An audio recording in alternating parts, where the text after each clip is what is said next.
यो घर चाहिँ किन्नुभयो भने तपाईँको 75 लाख रुपियाँमा, यताको किन्नुभयो भने दाम 1,25,00,000 रुपियाँ। यही बाटोले यता र यतामा चाहिँ किन त्यत्रो फरक त हजुर? यो बाटो छ यो पहिलेको नहर हो।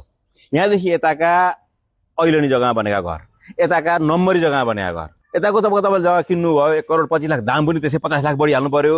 अनि पास गर्न पनि लगभग अहिलेको हिसाबमा लगभग 3 लाख रुपियाँ तपाईँलाई कर लाग्छ होला।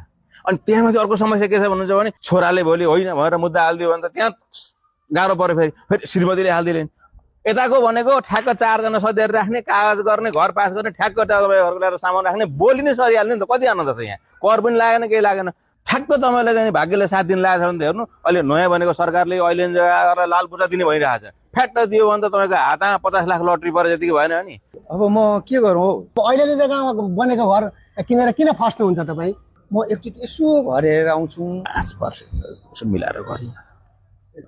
आयकर तिर के तिर लफडा तिर हुन्छ, अहिले निकै तपाईँलाई फाइदा छ ल। उहाँको पुँजीले पनि ठ्याक्क भ्याउने कि, पुँजीले पनि भ्याउँछ। सकौँ कुरा है त्यति भाइ। होइन भन्दा के सकौँ भने कुरा यो घर हेर्नु यहाँनिर सस्तोमा भेटेँ। छोरो उहाँ अरबमा गएर कमाएर तातो घाममा काम गरेर पठाएको पैसा तपाईँ चाहिँ यस्तो ऐलानी जग्गामा बनेको घर किन्ने, नम्बरी जग्गामा घर खरिद गरेर घर बनाउन सकिएन, सानो झुप्पो हाल्न सकिएन भने पनि बरु भाडामै बस्नुहोस्। तर यस्ता ठाउँमा लगानी गरेर चुरुलुममा डुबिन्छ।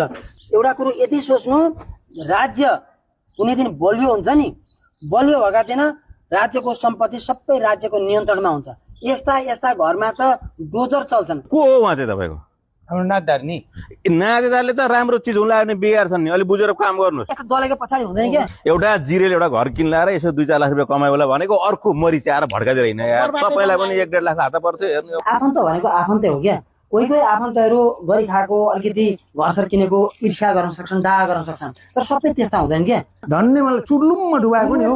यसरी ऐलानी जग्गामा चाहिँ जिन्दगीमा तपाईँले र अन्य कसैले पनि तपाईँसँग सल्लाहमा आयो भने यस्तो काम चाहिँ नगर्नुहोस् भनेर भन्नु है भाइ।